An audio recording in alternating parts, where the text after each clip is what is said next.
د سپېڅلي څښتن تعالی په سپېڅلي نامه د افغان تعلیمي اکاډمۍ د یوټیوب چینل درنو لیدونکو او ګرانو زده کوونکو ښه راغلاست درته وایم.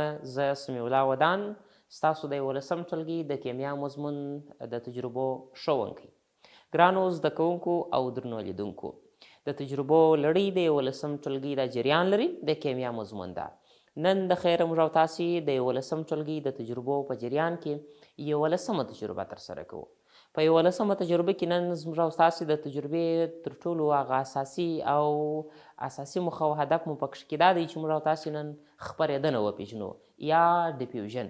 مخکې له دې چې ګرانو زده کوونکو او درنو لیدونکو موږ او تاسې د ډیفیوژن تجربې ته راسو، نو په لومړي سر کې د ډیفیوژن تعریف زموږ دپاره مهم دی چې زده مو په تیوریکي درس یا اصلا کې د کتاب په مفرداتو کې موږ او تاسې پر ډیفیوژن یعنی خپرېدنه باندې موږ بحث کړی وو. داسې موږ او تاسې وایو چې د موادو خپرېدل یو په بل کې د ډیفیوژن یا د خپرېدو په نامه یادیږي. چون چې موږ او تاسې د یوولسم ټولګي په کیمیا کې پر خپرېدنه باندې فقط او فقط داسې تعریف ویلی دی چې د موادو خپرېدل یا د یو محیط مواد په بل محیط کې د بل محیط مواد په بل محیط کې د خپرېدو پروسه د ډیفیوژن یا د خپرېدو عملیې په نامه یادیږي. ګرانو زده کوونکو او درنو لیدونکو، نن موږ او تاسې عملا د نننۍ تجربې په ترسره کولو سره موږ او تاسې ګورو چې دوه مواد په خپل منځ کې سره ګډوو او د ډیفیوژن یا د خپرېدو پروسه پکښې کې عملا ګورو او ننداره کوو چې کوم مواد په کومو موادو کې حلیږي او د حلیدو پروسه یې څنګه ده او کوم ذرات په کومو ذراتو کې په مکمل ډول سره حلیږي. نو مخکې له دې چې عملا ګرانو زده کوونکو او درنو لیدونکو تجربې ته راداخل سو، نو پر تخته باندې مو یو شمېر مفردات یعنې موضوعات درته لیکلي دي چې تاسې راسره مل پاتې سئ تر څو په ژوندۍ بڼه هر څه وګورو. لومړی ټولګي مو یوولسم ټولګي ده، مضمون مو کیمیا ده، موضوع مو خپرېدنه یا ډیفیوژن پروسه یا عملیه ده. له هغه څخه مو هدف دا دی چې مواد یو په بل کې څنګه حلیږي او د حلیدو هغه پروسه یا ننداره یې موږ او تاسې وکړو. د تجربې شماره مو یوولسمه تجربه ده. د نننۍ تجربې زموږ او تاسې اړین یا د اړتیا وړ مواد څه دي، یعنې په نننۍ تجربه کې موږ او تاسې د کومو موادو څخه استفاده کوو. لومړی بیکرو ته ضرورت شته، دوه بیکرونه موږ او تاسې په نننۍ تجربه کې ورڅخه استفاده کوو. همدارنګه ډیسټل واټر یا مکترې اوبو څخه موږ او تاسې استفاده کوو. ترڅنګ پوتاشیم پرمنګنیټ چې یو مرکب دی له هغه څخه استفاده کیږي او ترڅنګ پوتاشیم ډای کرومیټ او ترڅنګ موږ او تاسې وایو کاچوغه. دا ټول هغه مواد دي چې موږ او تاسې د نننۍ تجربې په ترسره کولو کې ورڅخه استفاده کوو.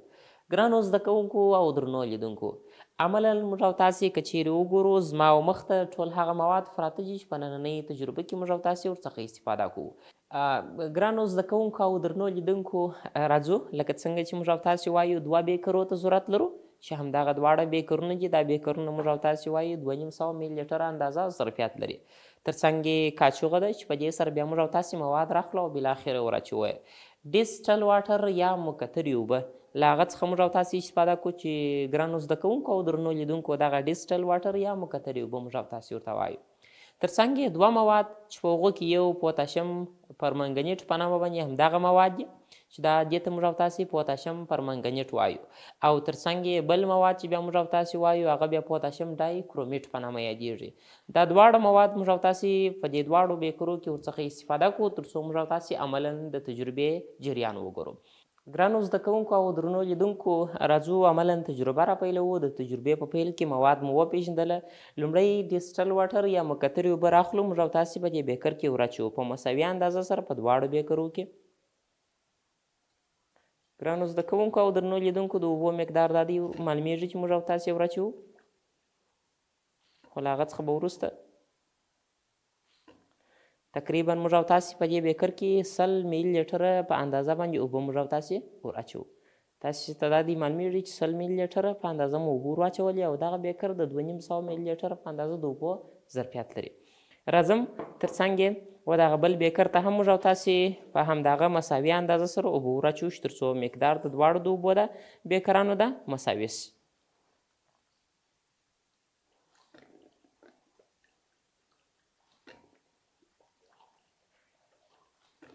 اوس یې موږ ګورو چې د دواړو بیکرانو د مقدار اندازه د اوبو ده باید 100 میل لیټره په اندازه وي.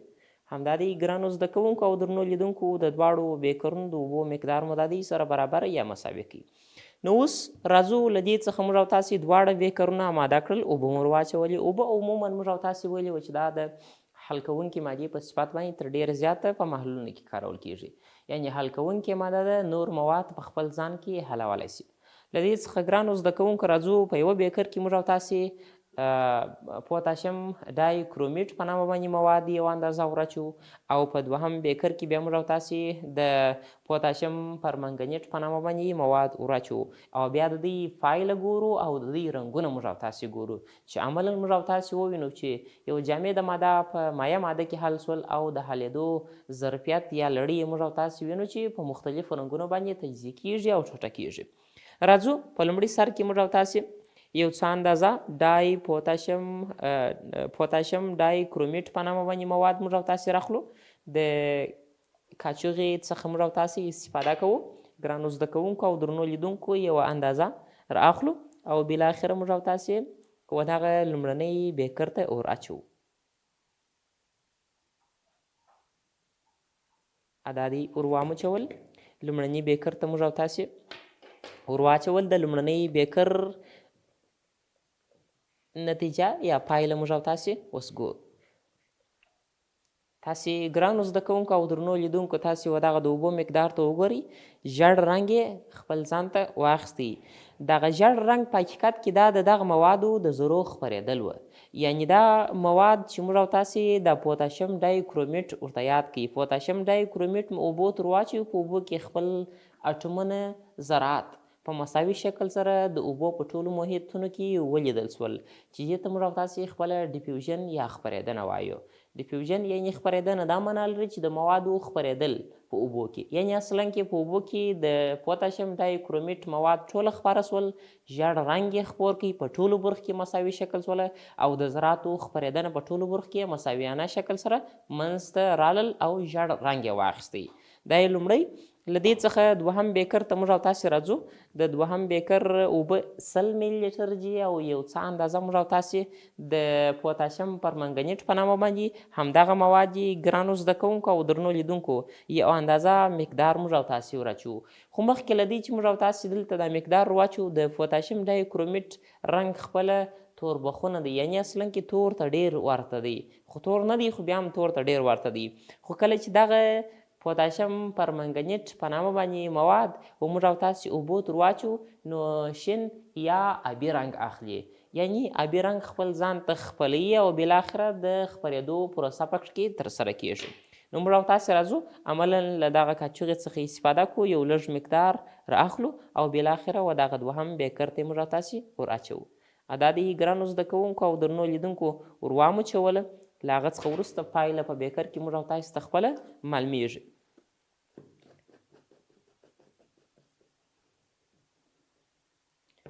او اوس نو موږ او تاسې که چیرې ګرانو زده کوونکو او درنو لیدونکو دغه بیکر ته وګورو، په دې بیکر کې ځینې مواد په تل کې پاته دي او ځینې مواد بیا د وخت په تېرېدو سره کرار په خپل منځ کې سره حلیږي او د اوبو په ټوله محیط کې یو ډول رنګ خپروي چې دې ته خپله په حقیقت کې د موادو خپرېدل په اوبو کې یا د خپرېدو پروسې ته موږ او تاسې ډیفیوژن عملیه ویلی سو. که چیرې لږ موږ او تاسې شور ورکو، یعنې اصلا کې یو حرکت ورکو، له هغه څخه وروسته مواد ټوله په خپل منځ کې حلیږي او رنګ یې آبي یا شین بخونی رنګ خپل ځان ته اختیاروي چې دغه په حقیقت کې د خپرېدنې یا د ډیفیوژن د پروسې په نامه یادیږي.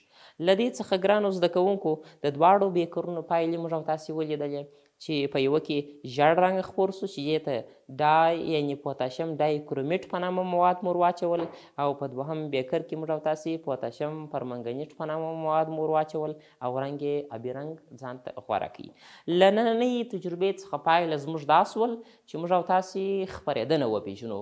خپرېدنه مو ګرانو زده کوونکو او درنو لیدونکو داسې تعریف کړې وه چې د موادو خپرېدل په محیط کې، یعنې اصلا کې اوبه خپله زموږ دپاره یو اوبلن محیط و او له هغه څخه موږ او تاسې مواد په دواړو مختلفو موادو خپرېدل په اوبو کې مو مطالعه کړل او له هغه څخه خپله د موادو ذرات په ټولو برخو کې په موسیانه شکل سره وویشل شوله او د موادو همدغسې خپرېدنې ته موږ او تاسې ډیفیوژن یا خپرېدنه وایو. تر یو بلې تجربې پوره چې زه سمیع الله ودان ستاسو په چوپړ کې حاضرېږم. د الله په امان ښې چارې.